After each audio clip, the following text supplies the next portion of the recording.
وَلَقَدْ يَسَّرْنَا الْقُرْآنَ لِلذِّكْرِ فَهَلْ مِن مُّدَّكِرٍ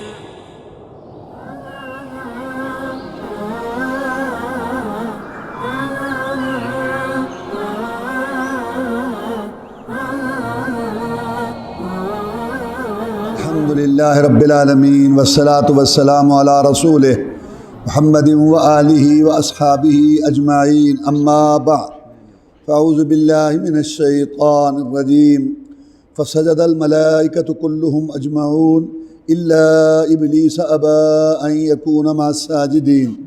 پس سجدہ کیا فرشتوں نے سب نے سوائے ابلیس کے، اس نے انکار کر دیا کہ ہو سجدہ کرنے والوں کے ساتھ۔ آدم علیہ السلام کو جب اللہ نے پیدا کیا تو فرشتوں کو حکم دیا کہ اس کا احترام کرو، اور ابلیس کو بھی حکم دیا کہ تو آدم کا احترام کر۔ اور احترام کی کیا شکل ہے کہ اس کو سجدہ کرو۔ فرشتوں کو بھی حکم ہوا کہ آدم علیہ السلام کو سجدہ کرو، اور ابلیس کو بھی حکم ہوا کہ تم آدم علیہ السلام کو سجدہ کرو۔ اور یہ سجدہ تعظیمی تھا، عبادت کا نہیں تھا۔ جس اللہ نے اتنے نبی رسول بھیجے لوگوں کو توحید سکھانے کے لیے، انبیاء رسول علیہ السلام کے ذریعہ، کیسے ہو سکتا ہے کہ وہ اللہ حکم دے عبادت والے سجدے کا؟ یہ تعظیمی سجدہ تھا، احترام کا سجدہ تھا، جیسے یوسف علیہ السلام کو ان کے ماں باپ اور بھائیوں نے کیا تھا۔ اور جیسا کہ رسول اللہ صلی اللہ علیہ وسلم نے فرمایا کہ اگر تعظیمی سجدہ جائز ہوتا تو میں عورت کو کہتا کہ خاوند کو سجدہ کرے۔ تو اسلام سے پہلے تعظیمی سجدہ جائز تھا، لیکن اب یہ حرام ہے۔ قال یا ابلیس ما لک الا تکون مع الساجدین۔ اس کا نام عزازیل تھا شیطان کا، ابلیس اس کا لقب ہے۔ ابلیس کا معنی ہے جو اللہ کی رحمت سے مایوس ہو گیا۔ شیطان بھی اس کا لقب ہے۔ شیطان کا معنی ہے جو اللہ کی رحمت سے بہت دور ہو گیا۔ تو اللہ تبارک و تعالی نے کہا کہ اے ابلیس، کیا ہے تجھے کہ تو نہیں ہوا سجدہ کرنے والوں کے ساتھ؟ سجدہ کیوں نہیں کیا تو نے؟ قال لم اکن لاسجد لبشر خلقتہ من صلصال من حمأ مسنون۔ نہیں تھا کہ میں سجدہ کروں انسان کو جس کو تو نے پیدا کیا ہے بودار بجنے والی مٹی سے۔ دوسری جگہ پر ہے کہ مجھے تو نے آگ سے پیدا کیا، آگ افضل ہے مٹی سے، تو افضل غیر افضل کو کیسے سجدہ کرے؟ میں نے اس لیے نہیں کیا۔ پہلی بات تو یہ ہے کہ شیطان نے یہ گناہ کیا تکبر والا اللہ کی جناب میں، اور یہ سب سے پہلا گناہ تھا اللہ کی جناب میں جو شیطان نے کیا، یہ تکبر والا، کہ اپنے آپ کو اس نے بہتر سمجھا۔ اس تکبر کی روح سے اس نے اللہ کا حکم رد کیا۔ رسول اللہ صلی اللہ علیہ وسلم نے فرمایا لا يدخل الجنت من کان فی قلبہ مثقال حبۃ خردل من کبر۔ وہ آدمی جنت میں نہیں جائے گا جس کے دل میں رائی کے دانے جتنا بھی تکبر ہوا۔ عرض کیا گیا اچھا کپڑا پہننا، اچھا جوتا پہننا تکبر تو نہیں؟ فرمایا نہیں، ان اللہ جمیل یحب الجمال، اللہ خوبصورت ہے، خوبصورتی کو پسند کرتے ہیں۔ تکبر کیا ہے؟ بطر الحق و غبط الناس، حق قبول نہ کرنا اور لوگوں کو حقیر سمجھنا۔ قرآن کی آیت آ گئی، حدیث آ گئی، بخاری کی، مسلم کی اور صحیح حدیث آ گئی، اگرچہ مگرچہ چونکہ چنانچہ ہماری برادری، بابا دادا، امام کا قول، مفتی کا فتویٰ، پیر و مرشد کا اشراع، سوسائٹی کا تقاضا، کسی وجہ سے اس حق کو قبول نہیں کرتا، یہ متکبر ہے۔ یہ متکبر ہے، ڈھیٹ ہے، ڈھیٹ، بڑا جھک جھک کے ملتا ہو، بڑے سلام کرتا ہو، مزاج شریف، حدیث سن کے پڑھ کے اپنی روش، اپنا دھڑا، اپنی پالٹی اور اپنی سوچ، اپنی فکر، اپنی تقلید نہیں چھوڑتا، یہ متکبر ہے۔ رسول اللہ صلی اللہ علیہ وسلم فرماتے ہیں سب جنت میں جائیں گے، متکبر نہیں جائے گا۔ اور متکبر وہ ہے حق واضح ہونے کے بعد قبول، ایک تو ہے نا اس کو سمجھ نہیں آ رہی، دیانتداری سے سمجھ ایسے رہا ہے وہ معذور ہے، ایک سمجھ بھی رہا ہے، کہتا ہے یہ ٹھیک ہے بات قرآن حدیث کی، لیکن میں اپنا راستہ نہیں چھوڑنے کے لیے تیار۔ اس کا مطلب ہے آج تک ہم غلط تھے، یہ متکبر ہے۔ اور تکبر کی دوسری بات لوگوں کو حقیر سمجھنا، رنگ، نسل، خاندان، عہدہ، منصب، مال کی وجہ سے۔ بات ہو رہی ہے مجلس میں، کہتا بات کرتا ہے، گھر کھانے کو ہے نہیں، بات کرتا، یہ جہلیت ہے۔ اپنا مکان تو دے، تیرا کیا، یہ جہلیت ہے۔ اور یہی بات مکہ والوں نے رسول اللہ کو کہی تھی صلی اللہ علیہ وسلم۔ اس پر وہی آنی تھی، نبی بننا تھا، رسول۔ رہنے کے لیے حویلی نہیں ہے، چڑھنے کے لیے سواری نہیں ہے، کل تک ہماری بکریاں چراتا رہا اور کہتا ہے کہ میں رسول ہوں۔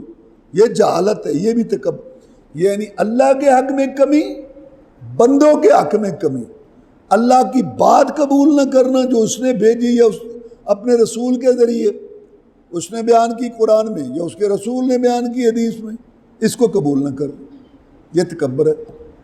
اور لوگوں کے حق میں، حقوق العباد میں، کہ ان کو حقیر سمجھنا، منصب، دولت، خاندان، کسی وجہ سے۔ یہ گناہ تکبر کا سب سے پہلے شیطان نے کیا، ابلیس نے کیا۔ اچھا، یہ جو اس نے کہا تھا نا کہ میں افضل ہوں، یہ بھی اس کی غلطی ہے۔ آگ نہیں افضل، مٹی افضل ہے۔ وجہ دیکھو، آگ تو جلاتی ہے، آگ تو پسند کرتی ہے ہر چیز، اور مٹی رونق، مٹی سے رودگی، مٹی سے باغ و بہار، مٹی سے پھول، مٹی سے کھیتی باغات، دیکھو مٹی سے کتنی رونق ہے، چیزیں اگتی ہیں لوگوں کے لیے۔ تو یہ اس کی بات، سوچ غلط تھی۔ اور پھر یہ بھی بات ہے کہ چیزیں دو ہیں، خالق، مخلوق، ایک خالق ہے، ایک مخلوق۔ خالق کو رفت، بڑائی، کبریائی زیب دیتی ہے، مخلوق کو عاجزی، انکساری زیب دیتی ہے۔ مخلوق میں سے جس میں عاجزی ہوگی نا، اس کا مرتبہ بڑا ہوگا۔ اب آگ میں تو اوپر ہونا ہے، طرف ہو، اور مٹی میں جھکاؤ ہے، نیچے ہے، عاجزی ہے۔ یہ بھی اس کی بات غلط تھی کہ میں افضل ہوں، آگ افضل ہے، نہیں، مٹی افضل ہے۔ قال فاخرج منها فإنك رجیم، اللہ نے فرمایا نکل جا، تو مردود ہے، راندہ ہوا۔ تو نے یہ نہیں سوچا کہ حکم کون دے رہا ہے؟ اللہ۔ تو نے آگے سے اپنی عقل، رائے کو پیش کیا۔ جناب زین العابدین رحمۃ اللہ علیہ فرماتے ہیں، اول من قاس ابلیس، سب سے پہلے جس نے نص، دلیل کے مقابلہ میں رائے، عقل کو استعمال کیا، وہ ابلیس تھا۔ اس کا مطلب ہے اللہ کی بات، قرآن حدیث کے آگے عقل، رائے، قیاس، اس کو استعمال نہیں کرنا چاہیے۔ اللہ رسول کی بات مانو۔ دیکھو، اللہ رب ہے، رسول کو اس نے بھیجا ہے، کلمے میں اقرار کیا ہے، وہاں منہ گافیاں نکالتے رہنا، جی نہیں جی اس حدیث کا پھر یہ مطلب بھی ہو سکتا ہے، اس کا یہ بھی ہو سکتا ہے، جس راستے پر ہم چل رہے ہیں، حضرت صاحب کا راستہ، امام صاحب کا راستہ، آخر ان کے پاس بھی تو بادشاہ کوئی دلیل ہوگی نا، آخر ان کے، تو تم نے آخر پہ عمل کرنا ہے کہ اول پہ کرنا ہے؟ یہ روش نہیں ہونی چاہیے۔ وَإِنَّ عَلَيْكَ اللَّعْنَةَ إِلَىٰ يَوْمِ الدِّينِ، اور بے شک تجھ پر لعنت پھٹکار ہے بدلے کے دن، قیامت تک۔ جب راندہ درگاہ ہوا، قال رب فانظرنی الی یوم یبعثون، اس نے کہا میرے رب مجھے مہلت دے دے اس دن تک جب کہ لوگ اٹھائے جائیں گے، پھر مجھے مہلت دے دے، یعنی قیامت قائم ہوگی، پھر جب لوگ اٹھیں گے اس وقت تک مجھے زندہ رکھ۔ اللہ نے فرمایا قال فإنک من المنذرین، بے شک تو مہلت دیے گئےوں میں سے ہے، الی یوم الوقت المعلوم، مقرر وقت دن تک، یعنی قیامت تک۔ اس نے مہلت مانگی تھی قیامت آنے کے بعد جب دوبارہ لوگ اٹھیں گے اس وقت تک۔ اللہ نے کہا نہیں، قیامت بھی تجھ پر قائم ہوگی۔ وہ چاہتا تھا کہ میں قیامت کے اکھاڑ بچھاڑ سے بچ جاؤں۔ اللہ نے فرمایا تجھے مہلت تو ہے، لیکن مہلت ہے تجھے قیامت تک، قیامت کا اکھاڑ بچھاڑ بھی تیرے اوپر ہوگا۔ یہاں سے معلوم ہوا کہ کبھی کبھی غلط لوگوں کی یا غلط جو لوگ ہوتے ہیں ان کی بھی دعا قبول ہو جاتی ہے۔ اب یہ شیطان ہے لیکن اس کی دعا قبول ہو، اس نے کہا یا اللہ مجھے مہلت دے، اللہ نے کہا ٹھیک۔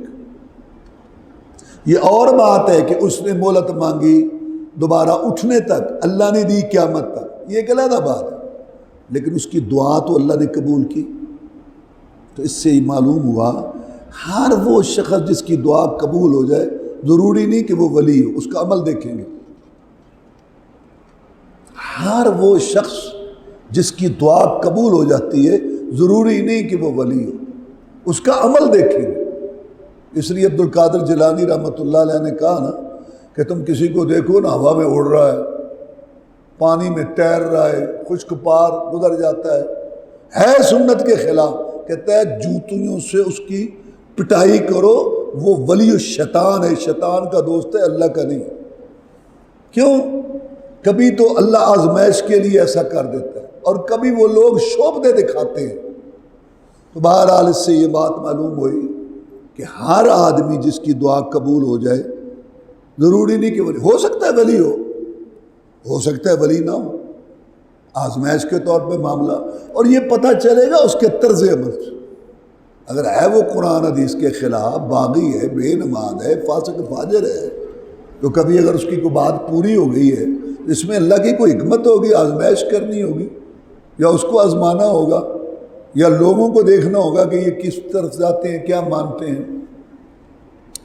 قال رب بما اغويتني لأزينن لهم في الارض ولأغوينهم اجمعين الا عبادك منهم المخلصين۔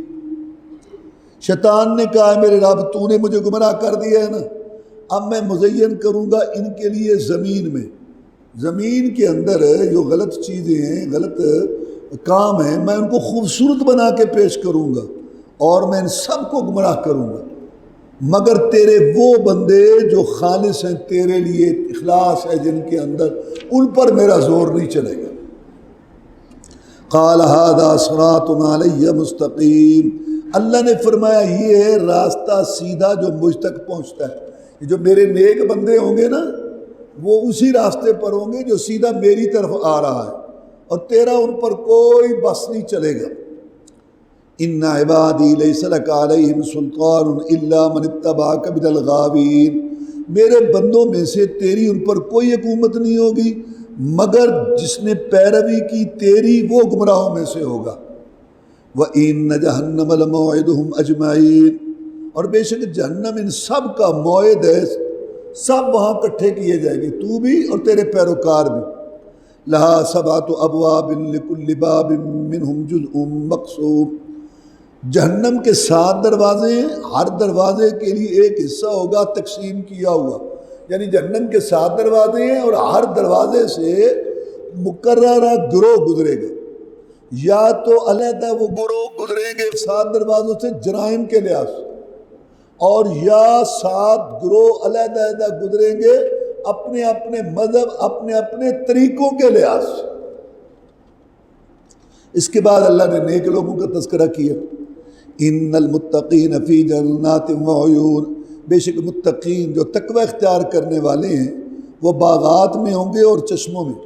تقوی کیا ہے؟ امتثال اوامر اللہ والاجتناب عما نہی اللہ عنہ، جن چیزوں کا اللہ نے حکم دیا ہے ان کو کرنا، اور جن چیزوں سے اللہ نے روکا ہے ان سے رک جانا، یہ ہے تقوی۔ اچھا، اللہ نے جن چیزوں کا حکم دیا ہے اور جن چیزوں سے روکا ہے وہ کہاں ہیں؟ یا قرآن میں ہے یا حدیث میں۔ تو تقوی کا معنی ہے اتباع الکتاب و سنہ، کتاب و سنت کی پیروی کرنا۔ جو شخص رسم و رواج، باپ دادا، مذہبی پیشواؤں، علاقے، نظام، دستور، سوسائٹی کے تقاضوں کے پیچھے لگتا ہے، وہ بڑے موٹے موٹے آنسو گرائے، بڑا روئے کانپے، وہ متقی نہیں ہو سکتا۔ متقی وہی ہے جو قرآن، حدیث، کتاب و سنت، قال اللہ قال الرسول، فرمان خدا، فرمان مصطفیٰ کو اپنائے۔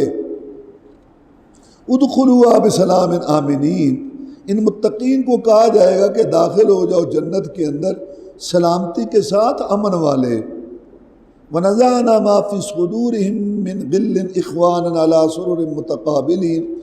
اچھا، ترتیب یہ ہے آخرت کی کہ لوگ قبروں سے اٹھیں گے، اس کے بعد حوض کوثر ہوگا، پیاس لگی ہوگی، خوش نصیبوں کو ملے گا۔ اس کے بعد جو ہے نا تقریر اعمال، یعنی کہ اعمال ثابت ہوں گے کہ یہ ٹھیک ہے، یہ غلط ہے، اس کے عمل ٹھیک ہے، اس کی۔ پھر جن کے اعمال ٹھیک ہوں گے، صحیح ہوں گے، اور جن کے غلط ہوں گے ان کے لیے ترازو لگے گا۔ اس کے بعد جو ہے رزلٹ کارڈ تقسیم ہوں گے، اعمال نامے، نتیجے کے کارڈ۔ اس کے بعد چلیں گے تو آگے پل صراط ہوگی، نیچے جہنم ہوگی، آگے جنت ہوگی، سب اوپر سے گزریں گے۔ وَإِن مِّنكُمْ إِلَّا وَارِدُهَا، ہر ایک نے اس کے اوپر سے گزرنا ہے، نبی، رسول، ولی، نیک، بد، فاجر، نیک، گنہگار، سارے پلسرات کے اوپر سے گزریں گے جن کے متعلق اللہ تبارک و تعالیٰ نے فیصلہ کیا اور ان کے اعمال نیک ہوں گے، وہ اوپر سے گزر جائیں گے۔ پھر ان کے گزرنے کی رفتار مختلف ہوگی، کوئی بہت تیزی سے آنکھ جھپکنے، کوئی تیز رفتار گھوڑے کی طرح، کوئی جیسے بھاگ کے، کوئی تیز تیز چل کے، اور کئی گرتے پڑتے، کنڈیاں ہوں گی لگی ہوئی جو کھینچ کھینچ کے نیچے جہنم میں پھینکیں گی، کچھ ان کے ساتھ لگ کے، کوئی نیچے جہنم کی آگ کی لو، کوئی تھوڑی سی تپش جلتے ملتے وہ بھی گزر جائیں گے، باقی کٹ کے نیچے گریں گے۔ یہ جو آگے جائیں گے نا سارے، یہ جنتی ہوں گے، لیکن جنت میں داخلے سے پہلے ایک پھر پل ہے، اس پل پہ ان کو کھڑا کیا جائے گا۔ جو دنیا کے اندر ان کی آپس میں رنجشیں تھیں نا، بتقاضۂ بشریت کو غصہ بعد ان جنتیوں کی بھی تو آپس میں، وہ اللہ تعالیٰ ان کی معافی تلافی کرائے گا، اور ان کے دلوں کو بالکل صاف شفاف، اس کے اندر کوئی رنجش وغیرہ نہیں ہوگی۔ پھر یہ جنت میں جائیں گے، کیونکہ جنت کے اندر سب جو ہوں گے ایسے ہوں گے جیسے سب کا ایک ہی دل ہے، کوئی یہ وہ چیزیں جو دنیا والی ہیں، حسد، بغض، رنجشیں، کتورتیں، غصے، یہ چیزیں مانی ہوں، یہ اللہ نے فرمایا۔ اور ہم کھینچیں گے جو سینوں میں ہے کینہ وغیرہ، بھائی بھائی بنا کے ان کو بھیجیں گے، پلگوں پر ہوں گے آمنے سامنے بیٹھ کے جنت کے اندر۔ لا یمسہم فیہا نصب وما ہم لا یمسہم فیہا نصب وما ہم منہا بمخرجین، نہیں چھوئے گی اس میں کوئی تھکاوٹ ان کو، اور نہ وہ وہاں سے نکالے جائیں گے، ہمیشہ ہمیشہ جنت میں رہیں گے، کوئی پریشانی کوئی تکلیف وہاں نہیں ہوگی۔ نبئ عبادی انی انا الغفور الرحیم وان عذابی هو العذاب العلیم، خبر دے دے میرے بندوں کو کہ میں غفور رحیم ہوں، بخشنے والا، رحم کرنے والا، توبہ کرنے والوں کے لیے، اور یہ بھی بتا میرا عذاب وہ عذاب ہے دردناک۔ دونوں باتیں، میں توبہ کرنے والوں کو معاف کرنے والا ہوں، اور متکبرین اکڑ پھونک کرنے والوں کو پکڑنے والا ہوں۔ یہ دونوں اللہ تعالیٰ کی صفات ہے، اور یہ قرآن مجید میں کئی مقامات پر اللہ نے یہ بات بیان کی ہے کہ میں غفور الرحیم بھی ہوں اور میں سخت عذاب دینے والا بھی ہوں۔ لیکن ایک بات ہے، غفور الرحیم کی جب بات آئی تو اللہ نے کہا میں غفور الرحیم ہوں، اور جب عذاب کی بات آئی تو اپنے متعلق نہیں کہا کہ میں عذاب دیتا ہوں، کہا میرا عذاب دردناک ہے، وہ جہاں ہے نا عذاب وہ ہے، میرے پاس نہیں ہے، میں نے پیدا کیا ہوا ہے لیکن وہ وہاں ہے، فرق ہے۔ انی انا الغفور الرحیم، میں بخشنے والا مہربان، اور جب عذاب کی بات آئی کہا میرا عذاب۔ بہت کچھ اللہ نے پیدا کیا ہوا ہے نا، تو اللہ کے وہ جو ہے نا دور ہے نا اللہ سے مخلوق، اللہ تعالیٰ نے اس کو، تو میرا عذاب دردناک ہے، یعنی عذاب بتا بھی دیا اور یہ بھی اشارہ کر دیا کہ میری رحمت غالب ہے، غفور الرحیم ہوں میں۔ یہ بات پہلے شاید ہو چکی ہے کہ انسان کو نا اللہ سے امید بھی ہونی چاہیے اور ڈر بھی ہونا چاہیے، یہ صفت ہے انسان کی، مومن کی۔ کیوں؟ اللہ فرماتے ہیں یدعون ربهم خوفا وطمعا، وہ رب کو پکارتے ہیں، امید بھی ہے ڈر بھی ہے۔ امید ہے کہ اللہ مہربان ہے، غفور ہے، رحیم ہے، میرے گناہ معاف کرے گا، میری توبہ قبول کرے گا، مجھے جنت دے گا، بہت اچھا رب ہے، بہت مہربان، یہ امید ہونی چاہیے۔ اور ڈر بھی ہونا چاہیے کہ اگر میں اس کی نافرمانی کروں گا تو اللہ کی پکڑ بھی بڑی سخت ہے، اللہ تعالیٰ مجھے پکڑے گا اور پھر اس کے عذاب سے مجھے کون بچائے گا، لہذا مجھے اللہ کی نافرمانی نہیں کرنی چاہیے اور مجھے اس کے عذاب سے ڈرنا چاہیے۔ دونوں پہلو انسان کے اندر ہو، کیونکہ الایمان بین الخوف والرجاء، ایمان امید اور ڈر کے درمیان یہ دو پر ہیں جن کے ذریعے انسان پرواز کرتا ہے رب کی طرف۔ دو پر ہے تو اڑے گا نا، ایک سے تو نہیں اڑ سکتا، امید بھی ہو ڈر بھی ہو، دونوں پہلو۔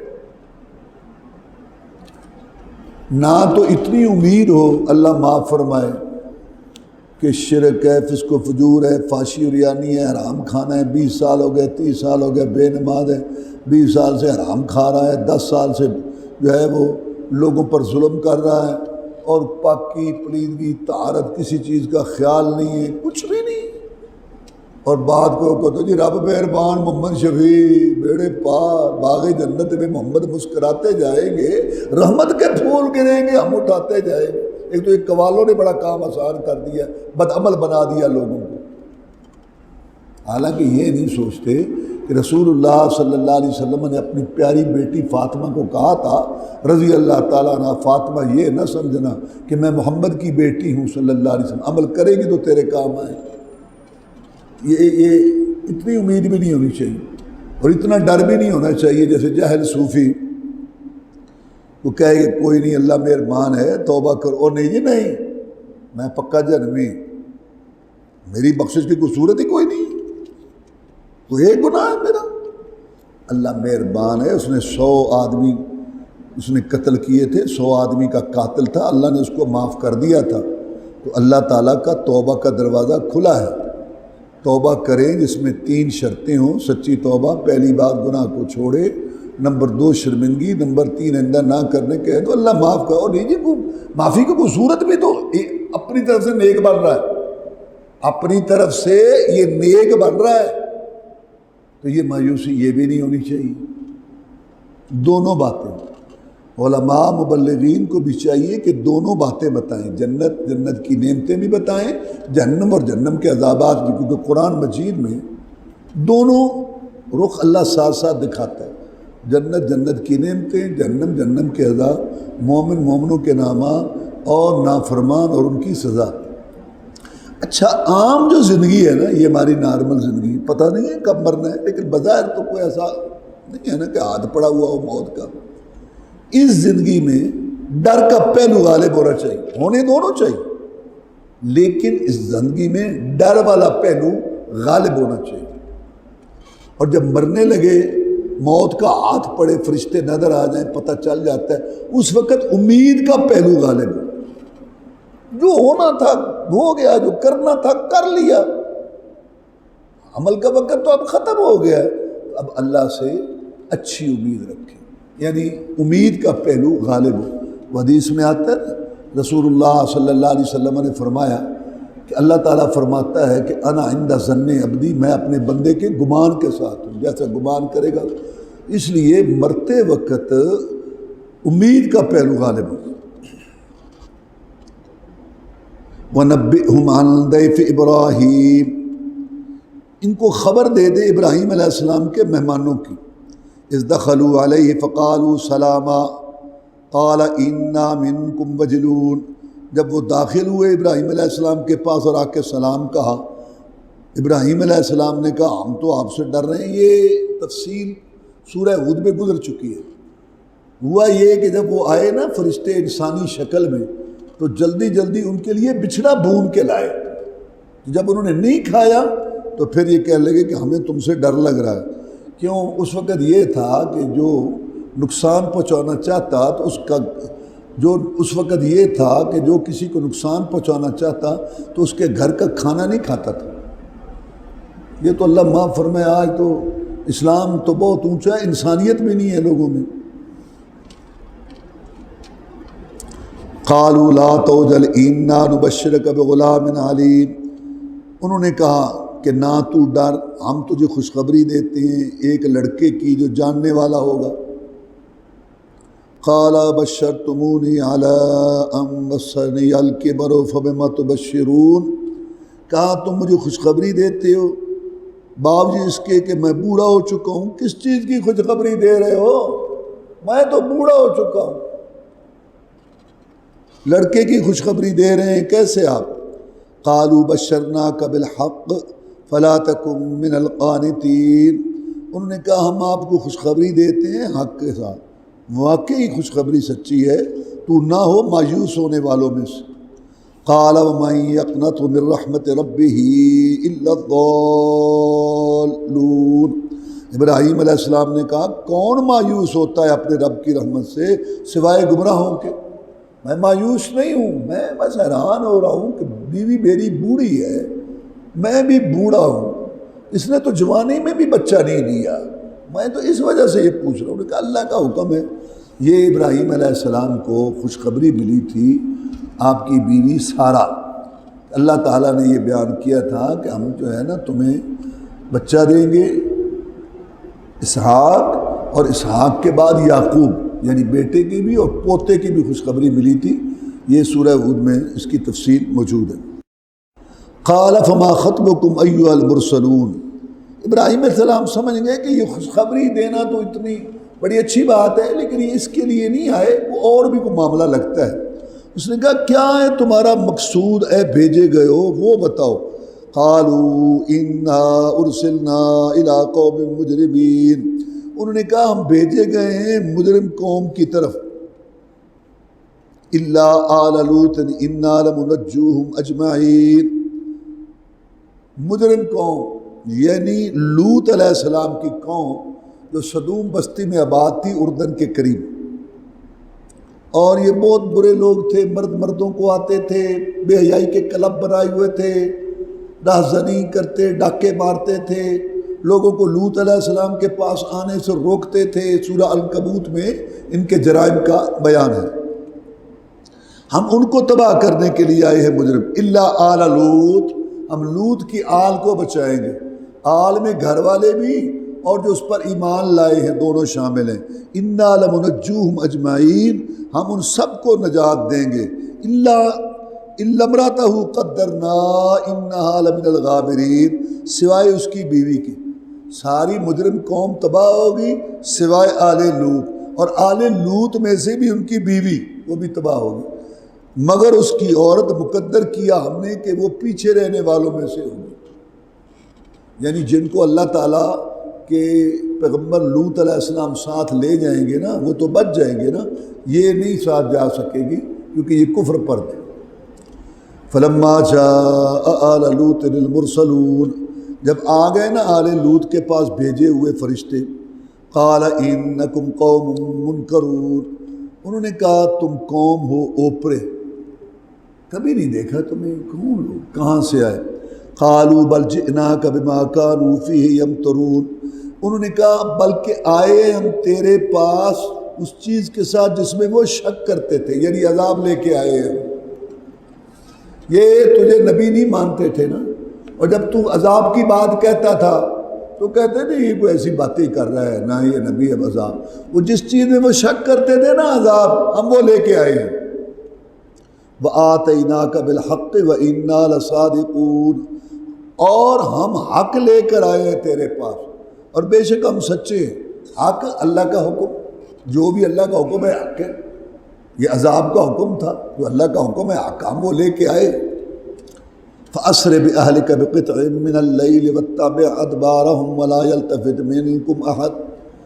فَأَسْرِ بِأَهْلِكَ بِقِطْعٍ مِّنَ اللَّيْلِ وَاتَّبِعْ أَدْبَارَهُمْ وَلَا يَلْتَفِتْ مِنكُمْ أَحَدٌ وَامْضُوا حَيْثُ تُؤْمَرُونَ. تو گھر والوں کو لے کے چل، رات کے ایک حصے میں نکل جائے.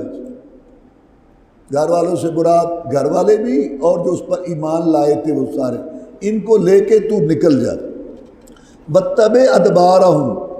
اور تو ان کے پیچھے رہے، یعنی تو پیچھے لگ. ادبارہم ان کی پشتوں کے، یعنی پیچھے پیچھے چل ان کے، ان کو آگے رکھ اور ان کو لے کے چل. وَلَا يَلْتَفِتْ مِنكُمْ أَحَدٌ. اور تم میں سے کوئی پیچھے مڑ کے نہ دیکھے. وَامْضُوا حَيْثُ تُؤْمَرُونَ. تم جاؤ جدھر تم حکم کیے گئے. پیچھے نہ دیکھنا، آوازیں آئیں گی، اکھاڑ بچھاڑ، تباہیاں، ہلاکتیں ہو رہی ہوں گی، پیچھے نہیں دیکھنا. وَقَضَيْنَا إِلَيْهِ ذَلِكَ الْأَمْرَ أَنَّ دَابِرَ هَؤُلَاءِ مَقْطُوعٌ مُصْبِحِينَ.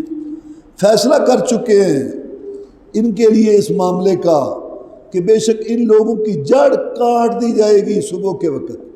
صبح کے ٹائم جب یہ صبح کریں گے ان کی جڑ کاٹ دی جائے گی، یعنی ان کو تہس نہس کر دیا جائے گا. ہم اس لیے آئے. وَجَاءَ أَهْلُ الْمَدِينَةِ يَسْتَبْشِرُونَ. مدینہ شہر کو کہتے ہیں.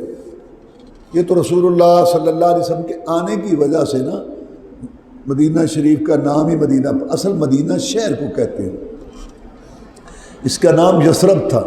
جب رسول اللہ صلی اللہ علیہ وسلم یہاں تشریف لائے تو اس کا نام پڑ گیا مدینۃ الرسول، مدینۃ النبی، نبی کا شہر، رسول کا شہر، جہاں رسول رہتا ہے وہ شہر۔ پھر چونکہ زیادہ استعمال ہوتا تھا یہ لفظ، پھر نبی رسول کو اکثر چھوڑ دیا جاتا لفظ مدینہ، مدینہ شریف۔ اب پوری دنیا میں کہیں بھی کوئی مدینہ کہے گا نا تو مراد اس سے یہ مدینہ شریف ہوگا۔ اگر کسی دوسرے شہر کا نام لے گا نا تو ساتھ نام ہوگا، مدینہ تو کراچی، مدینہ تو فیصل آباد، مدینہ تو اسلام آباد، یعنی ساتھ اس کے وہ شہر کا ذکر ہوگا۔ لیکن اکیلا مدینہ جب ہوگا نا تو وہ رسول کا شہر ہے صلی اللہ علیہ وسلم۔ تو یہاں مدینہ سے مراد شہر ہے جس میں وہ لوط علیہ السلام کی قوم رہتی تھی۔ آئے اس شہر والے یستبشرون، خوشی سے بڑے خوش ہوئے۔ رپورٹ مل گئی نا کہ دو خوبصورت لڑکے آئے، بڑا شکار آیا ہے آج، بھاگے بھاگے آئے لوط علیہ السلام کے پاس وہ لڑکے لینے کے لیے۔ قال ان هؤلاء ضيفي فلا تفضحون، لوط علیہ السلام نے کہا یہ میرے مہمان ہیں، مجھے رسوا نہ کرو۔ واتقوا اللہ ولا تخزون، اللہ سے ڈرو اور مجھے ذلیل نہ کرو، مجھے پریشان نہ کرو مہمانوں کے بارے میں۔ قالوا اولم ننهك عن العالمین، باوجود کہ بتایا کہ یہ مہمان ہیں، کچھ شرم کرو، حیا کرو، لیکن ویسے ڈھیٹ قسم کے لوگ تھے اور گناہوں کے رسیا اس بد عادت کے وہ چاہنے والے، خواہش کرنے والے تھے کہ ان کے عقلیں معوف ہو گئی، ان کو یہ سمجھ ہی نہیں آئی کہ ہم کیا بات کر رہے ہیں، کیا کہتے ہیں۔ قالوا اولم ننهك عن العالمین، ہم نے تجھے روکا نہیں ہے کہ لوگوں کے حمایت نہ کیا کر، کیا لگتے ہیں یہ تیرے، ادھر ہمارے سپرد کر ان کو۔ قال هؤلاء بناتی ان کنتم فاعلین، لوط علیہ السلام نے کہا یہ میری بیٹیاں ہیں اگر تم کرنے والے ہو۔ ان بیٹیاں جو موجود ہیں، یہ ان کی بیویاں جو تھی نا ان کو بیٹیاں کہا، کیونکہ لوط علیہ السلام نبی تھے اور نبی باپ کی حیثیت میں ہوتا ہے، اور ساری قوم جو ہے وہ اولاد کی مانند ہوتی ہے۔ اللہ تبارک و تعالیٰ نے فرمایا درمیان میں رسول اللہ صلی اللہ علیہ وسلم کو خطاب کرتے ہوئے، لعمرک انہم لفی سکرتہم یعمہون، محمد صلی اللہ علیہ وسلم تیری عمر کی قسم، بے شک وہ سکرتہم یعمہون، اپنے نشے، اپنے گناہ والی زندگی میں یعمہون سرگردان تھے۔ آدمی سن کے حیران ہوتا ہے نا کہ کیسے لوگ تھے، تو رسول اللہ بھی حیران ہو رہے ہوں گے۔ تو اللہ نے فرمایا یہ اصل میں گناہوں میں لگ چکے تھے، مدہوش ہو چکے تھے۔ اللہ تعالیٰ خالق ہے، اللہ کو حق پہنچتا ہے کہ اپنی ذات کی قسم اٹھائے یا مخلوق میں سے کسی کی قسم اٹھائے۔ اللہ تو اللہ ہے، اللہ نے اپنی ذات کی بھی قسم اٹھائی ہے اور اللہ نے مخلوق کی بھی قسم اٹھائی ہے۔ طور پہاڑ کی اٹھائی، مکہ شہر کی قسم اٹھائی، زیتون کی، انجیر کی۔ اللہ کو حق پہنچتا ہے کہ مخلوق میں سے کسی چیز کی قسم اٹھائے۔ اچھا اللہ کیوں قسم اٹھاتا ہے؟ دو وجہ۔ جب اللہ قسم اٹھاتا ہے، قسم سے بات کرتا ہے، اس کی دو وجہ۔ پہلی وجہ تو یہ کہ قرآن آیا ہے عربی میں، اور عربوں کے جتنے طریقے تھے نا گفتگو کرنے کے، جتنے اسلوب تھے نا گفتگو کرنے کے، وہ قرآن نے اختیار کیے ہیں۔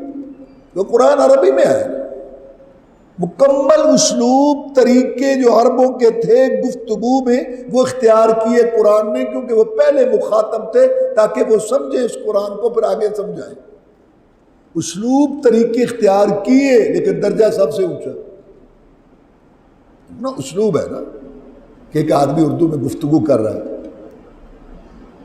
ٹھیک ہے، اردو کے وہ محاورے استعمال کر رہا ہے، لیکن گفتگو کرنے والوں میں بھی پھر درجے ہیں۔ تو قرآن نے عربی زبان کو استعمال کیا، لیکن درجہ سب سے اونچا جو کسی انسان کے بس میں نہیں، اسلوب اختیار کیا، انداز اختیار کیا، طریقہ عربوں والا اختیار کیا، لیکن درجہ سب سے اونچا۔ پھر چیلنج دیا نا، آپ پڑھ چکے ہیں کہ ایک صورت بنا لاؤ جیسے وہ جب کہتے تھے نا کہ قرآن اللہ کا کلام نہیں، تو ایک تو یہ وجہ ہے کہ قرآن چونکہ عربی میں آیا، عربوں کا اسلوب تھا جب اہم بات ذکر کرتے تو قسم سے ذکر کرتے، تو قرآن نے بھی یہ اسلوب اختیار کیا، جیسے دوسرے اسلوب ان کے اختیار کیے لیکن درجہ سب سے اونچا۔ اور دوسری وجہ قسم جب اللہ تعالیٰ اٹھاتے ہیں، قسم سے بات کرتے ہیں، جس چیز کی قسم اٹھاتے ہیں نا اس کی اہمیت بیان کرنی ہوتی ہے۔ اب رسول اللہ صلی اللہ علیہ وسلم کی عمر کی قسم اٹھائی اللہ تعالیٰ نے، کیونکہ رسول اللہ صلی اللہ علیہ وسلم کی عمر زندگی جو ہے نا عام لوگوں جیسی نہیں ہے۔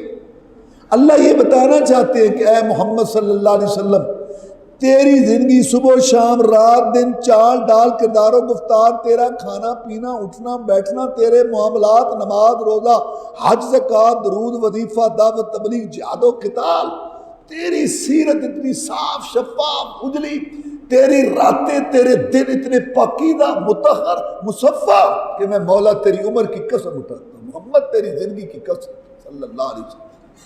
یہ اہمیت بتائی رسول اللہ صلی اللہ علیہ وسلم کی زندگی کی، سیرت کی، جیسے دوسرے مقام پر ہے لَقَدْ كَانَ لَكُمْ فِي رَسُولِ اللَّهِ أُسْوَةٌ حَسَنَةٌ، البتہ تحقیق تمہارے لیے بہترین نمونہ محمد الرسول صلی اللہ علیہ وسلم کی زندگی میں۔ بات انہی کے متعلق جاری ہے۔ اللہ نے فرمایا فَأَخَذَتْهُمُ الصَّيْحَةُ مُشْرِقِينَ، پکڑ لیا ان کو چیخ نے اس وقت مشرقین جب سورج نکلنے کے وقت میں داخل ہو رہے تھے۔ اشراق کا مطلب ہوتا ہے سورج نکلنے کا وقت، اچھی طرح جب روشن ہو، اس وقت ان کو چیخ نے پکڑا، اللہ کا عذاب اس وقت آیا۔ فَجَعَلْنَا عَالِيَهَا سَافِلَهَا وَأَمْطَرْنَا عَلَيْهِمْ حِجَارَةً مِّن سِجِّيلٍ، پس ہم نے اس بستی کا اوپر والا حصہ نیچے کر دیا اور نیچے والا اوپر کر دیا، اور اوپر سے ہم نے پتھروں کی بارش کی، اور پتھر بھی سجیل کھنگر قسم کے، تباہ کر دی گئی یہ بستی۔ اور یہ بحر مردار جس کو کہتے ہیں نا، سمندر کا وہ حصہ، بحر میت مردار، کوئی زندہ اس میں جاندار نہیں ہے، بدبودار پانی اور بودار اور بہت گندا، وہاں ان کی بستی ڈوبی پڑی ہے، سدوم بستی۔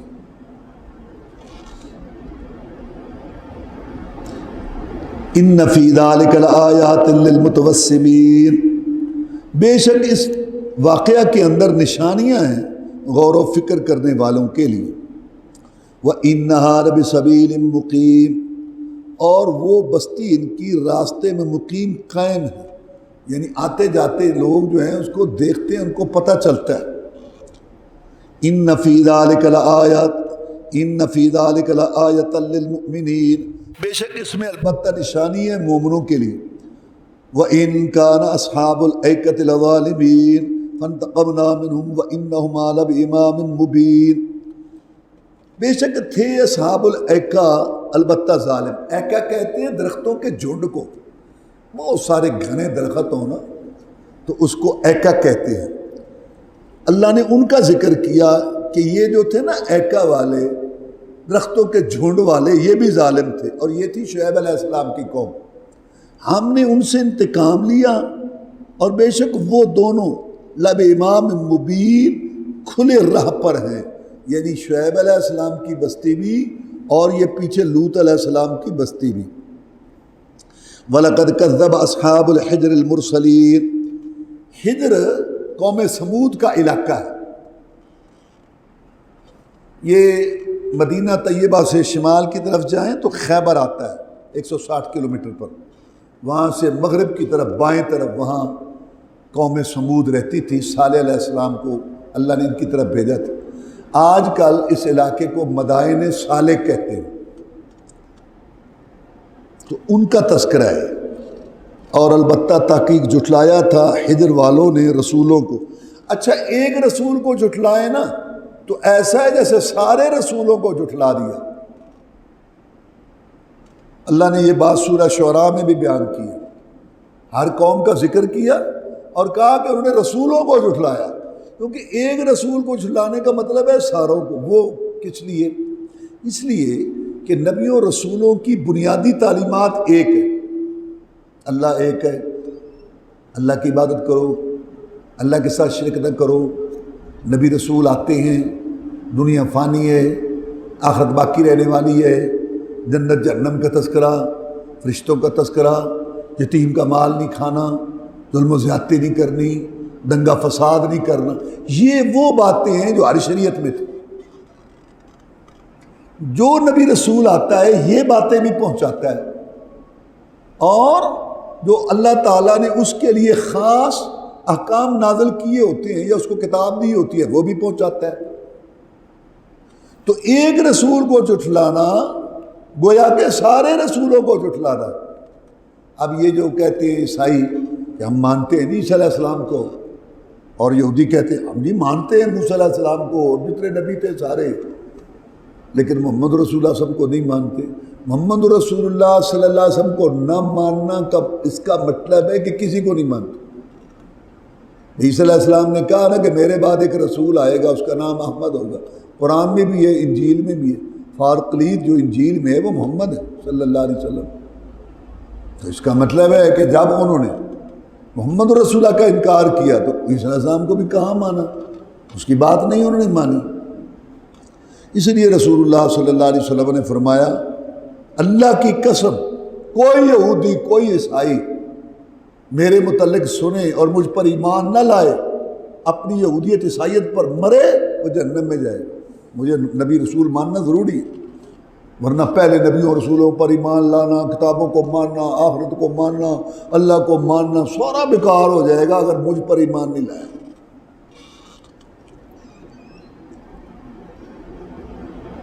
وَآتَيْنَاهُمْ آيَاتِنَا فَكَانُوا عَنْهَا مُعْرِضِينَ، ہم نے ان کو نشانیاں دی تھیں بس تھے وہ ان سے اعراض کرنے والے۔ اونٹنی بھی آئی تھی، وہ بھی نشانی تھی، اور ان کی طرف اللہ تبارک و تعالیٰ نے جو صالح علیہ السلام کو بھیجا ان کے معجزات تھے، انہوں نے اعراض کیا۔ وَكَانُوا يَنْحِتُونَ مِنَ الْجِبَالِ بُيُوتًا آمِنِينَ، اور تھے وہ تراشتے پہاڑوں سے گھر امن کی حالت میں، پہاڑوں میں گھر بنا بنا کے رہتے۔ عمریں زیادہ ہوتی تھیں، مکان ساتھ نہیں دیتے تھے، کئی کئی 100 سال تو عمر ہوتی تھی، تو پھر پہاڑوں کو کھود کے گھر بناتے تھے، وہ مضبوط ہیں۔ فَأَخَذَتْهُمُ الصَّيْحَةُ مُصْبِحِينَ، پس پکڑ لیا ان کو چیخ نے اس وقت جب وہ صبح کرنے والے تھے، جب وہ صبح کے وقت میں داخل ہو رہے تھے نا، اس وقت ان کو چیخ نے پکڑ لیا۔ فَمَا أَغْنَىٰ عَنْهُمْ مَا كَانُوا يَكْسِبُونَ، نہیں فائدہ دیا ان کو اس چیز نے جو وہ کماتے تھے، جو ان کے اعمال تھے، جو ان کی کمائی تھی، جو ان کے مال تھے، کوئی چیز بھی ان کے کام نہ آئی۔ اب ذہن میں یہ بات آتی ہے نا کہ دیکھو قومیں تباہ ہو گئیں، یہ کیا سلسلہ ہے؟ اللہ نے فرمایا وَمَا خَلَقْنَا السَّمَاوَاتِ وَالْأَرْضَ وَمَا بَيْنَهُمَا إِلَّا بِالْحَقِّ، نہیں پیدا کیا ہم نے آسمانوں اور زمین کو جو اس کے درمیان ہے مگر حق کے ساتھ۔ یعنی اگر لوگوں کا محاسبہ نہ ہو، اس کا مطلب زمین آسمان ہم نے ایسے بنا دیے، کائنات کو بنا دیا، جیسے کہ فرمایا افحسبتم انما خلقناکم عبثا، کیا تم نے گمان کر رکھا ہے کہ ہم نے تمہیں بیکار پیدا کیا ہے، کوئی تمہاری گرفت نہیں ہوگی؟ تو یہ سارا سلسلہ ہوا ان کے گناہوں کی وجہ سے کہ ہمارا مقصد ہے ایک اس کائنات کو آباد کرنا، کیا کہ یہاں جیسے ہم احکام نازل کرتے ہیں اس کے مطابق جو ہے نا یہاں زندگی گزاری جائے، اگر اس کے مطابق نہ ہو تو پھر قومیں ہمارے عذاب اور ہماری طرف سے پکڑ کا شکار ہوتی ہیں۔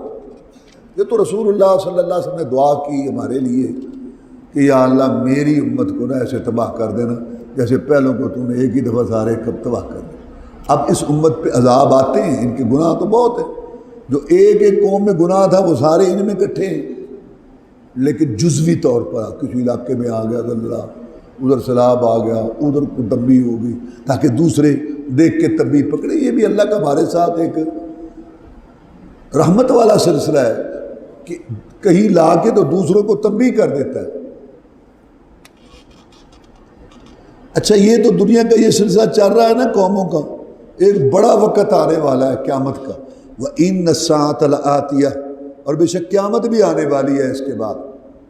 فَاصْفَحِ الصَّفْحَ الْجَمِيلَ، تو ان سے درگزر کرنا اچھا، دنیا میں صبر کر، اس سے بچ گئے تو آگے قیامت تو آنے والی ہے۔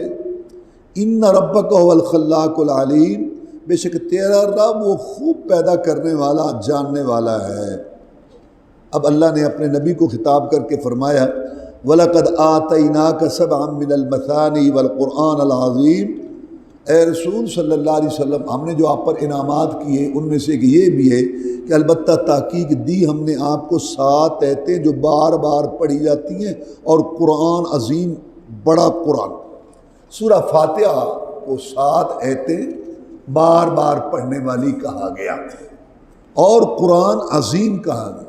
حدیث ہے رسول اللہ صلی اللہ علیہ وسلم نے فرمایا والذی نفسی بیدہ ما انزل فی التوراۃ ولا فی الانجیل ولا فی الزبور ولا فی الفرقان مثلھا، اس اللہ کی قسم ہے جس کے ہاتھ میں محمد کی جان ہے صلی اللہ علیہ وسلم، اس صورت جیسی یعنی صورت فاتحہ جیسی کوئی صورت نہ تورات میں اتری، نہ انجیل میں اتری، نہ زبور میں اتری، نہ قرآن میں اس صورت جیسی کوئی اور صورت ہے۔ ہی سب المثانی والقرآن العظیم الذی اوتیتہ، یہی وہ 7 آیتیں ہیں جو بار بار پڑھی جاتی ہیں، اور یہی قرآن عظیم ہے جو میں دیا گیا ہوں۔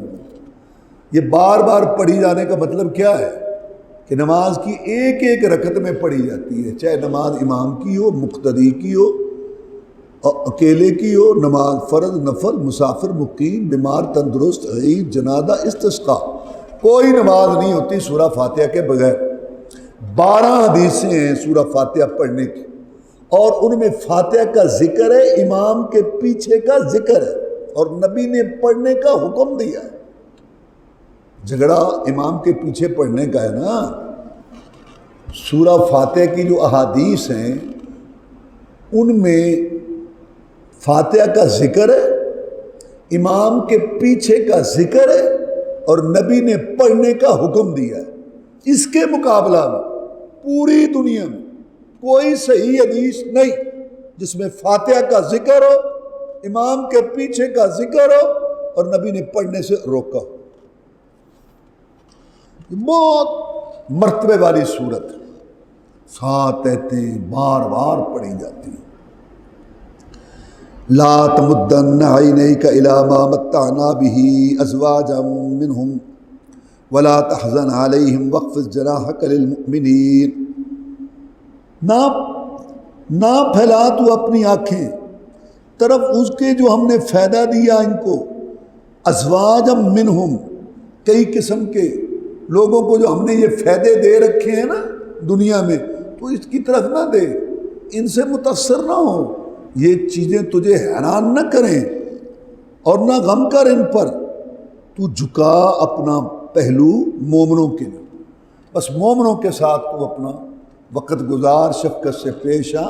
یہ دنیا کے لوگ جو ہدایت کو قبول نہیں کرتے، ان کی یہ دنیا کی ترقی، چکا چوند روشنیاں، ان کے مال دولت اور ان کے آنیاں جانیاں، ان سے نہ متاثر ہو، یہ تو ایک عارضی دنیا کا سامان ہے۔ اصل دین وہ ہے جو تو لے کے آیا، اور جو اس کو تسلیم کر رہے ہیں نا وہی کامیاب ہیں، انہی کے ساتھ اپنا وقت زیادہ گزار۔ وَقُلْ إِنِّي أَنَا النَّذِيرُ الْمُبِينُ، اور کہہ دے بے شک میں کھلا ڈرانے والا ہوں۔ كَمَا أَنزَلْنَا عَلَى الْمُقْتَسِمِينَ الَّذِينَ جَعَلُوا الْقُرْآنَ عِزِينَ، آپ پر ہم نے قرآن ایسے ہی نازل کیا جیسے ہم نے پہلے لوگوں پر کتاب نازل کی تھی، انہوں نے تقسیم کر دیا تھا ان کو، کیا بنایا انہوں نے قرآن کو عظیم ٹکڑے ٹکڑے، یہ پہلی کتاب کا تذکرہ ہے، اس کو قرآن کہا گیا کہ پہلے لوگوں کو ہم نے دیا قرآن یعنی کہ کتاب، اس کو انہوں نے ٹکڑے ٹکڑے کر دیا۔ کیا مطلب؟ کسی کو مانا کسی کو نہیں مانا، کوئی بات تسلیم کی کوئی نہیں کی، جو مرضی کے مطابق تھی لے لی، جو نہیں۔ جیسے کہ آج بھی مسلمانوں میں لوگ موجود ہیں، اللہ تعالیٰ سمجھ دے ہدایت دے، جو اسلام پر اتنا چلتے ہیں جتنا برادری، بیوی بچے، ماحول، علاقہ، دفتر، کمپنی، حکومت، دوست احباب، معاشرہ جتنی اجازت دیتا ہے۔ اور جب اسلامی تعلیمات اور احکام ٹکراتے ہیں، بیوی بچے، معاش، معاشرت، ماحول، تجارت من خواہش اپنے مفادات سے تو بڑی بے تکلفی بلکہ ڈھیٹ پن سے اسلام کو ساتھ سلام، جو ہم سے برادری چھڑائے اور ہمارے کاروبار میں دخل دے، یہ بھی ٹکڑے ٹکڑے کرنا ہے کہ کچھ باتیں مان لی کچھ نہیں مانی۔ فَوَرَبِّكَ لَنَسْأَلَنَّهُمْ أَجْمَعِينَ، تیرے رب کی قسم، یہ اپنی ذات کی قسم اٹھائی، تیرے رب کی قسم اے محمد صلی اللہ علیہ وسلم، البتہ ہم ضرور ان سب سے سوال کریں گے، عَمَّا كَانُوا يَعْمَلُونَ، عَمَّا كَانُوا يَعْمَلُونَ، اس سے جو وہ عمل کرتے تھے۔ فَاصْدَعْ بِمَا تُؤْمَرُ وَأَعْرِضْ عَنِ الْمُشْرِكِينَ، تو بیان کر دے کھول کے جس کا تو حکم کیا جا رہا ہے، اور اعراض کر مشرکین سے۔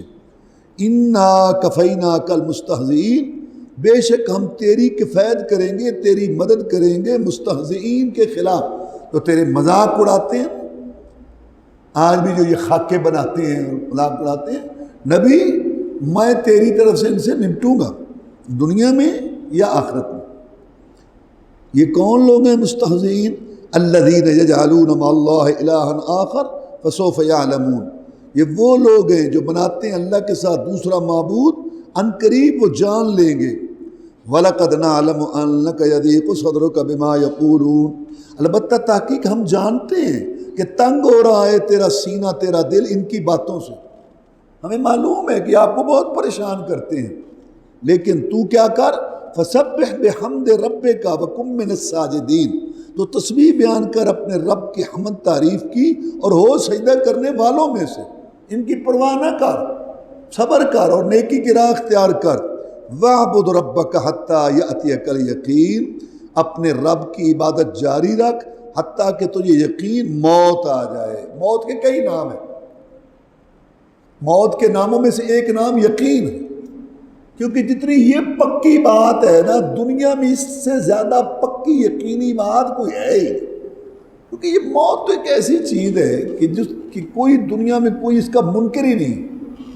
دیکھو آسمانی مذاہب کو ماننے والے مسلمان، یہودی، عیسائی، زمینی مذاہب کو ماننے والے ہندو، جین مت، بدھ مت، یہ حتیٰ کہ جو کمیونسٹ ہیں اللہ کو مانتے ہی نہیں کسی کو، پوری دنیا اس پر متفق ہے کہ موت ہے۔